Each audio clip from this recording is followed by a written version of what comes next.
Hey everyone, it's me, Arthur Kade, and we're on the red carpet for the New York premiere of HBO's great new show. It's called High Maintenance. We're chatting with the entire cast and the creators. Get ready for a great night behind the velvet rope.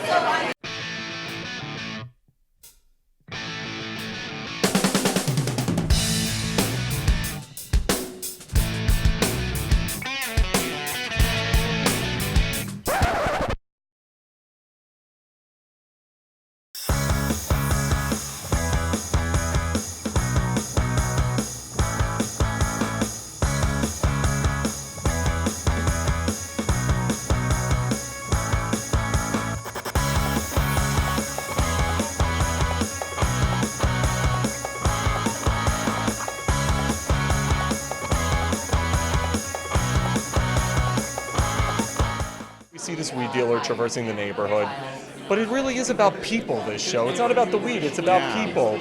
Talk to me about dissecting the people and their lives, and also how New York it all is, because this show is so New York. I mean, Katja and I are, Katja comes from casting, so she's naturally observant anyway, and just what kind of characters people are and what make people tick. And I studied kind of from the other end of creating a character through acting, and I feel like we just had so many great conversations concerning, like, oh, I wonder if that person on the subway is like what they go home to, and we've just been doing that our whole relationship. It's like Seinfeld to a certain degree. Absolutely, and we just layer it all like a lasagna, and we just That's a good way to put it. And by the end, we're hoping that we get like this watercolor portrait where characters bleed into each other's lives, and that it feels like walking around in the city and just catching somebody, wondering about them, and then they're gone. You start the web series, It becomes kind of this viral hit. How does HBO come into the picture?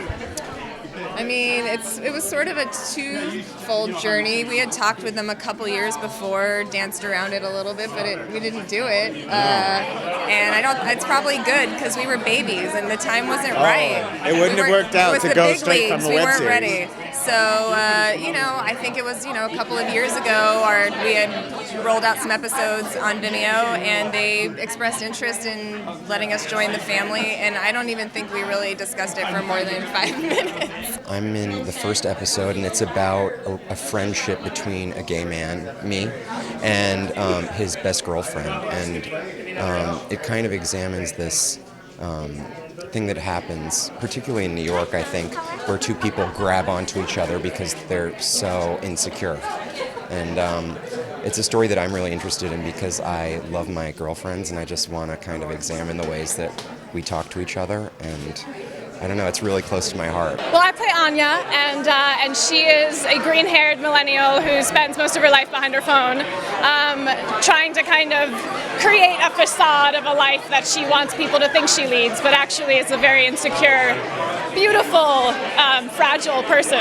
I play Homeless Heidi, and it's a character that I got to revisit from the first cycle. And we get to pick off a few years after we last saw her, and without giving anything away, we find out there's some new developments in her life. I think people will be really excited to see. This show looks great. Talk to me about being part of it. It's such a delight. It's such a wonderful, special thing. It means a lot to me in my heart. I love these people. I love their incredible talent and imagination and joy and their twisted perspective. I just run and scream at anything like that. I want in.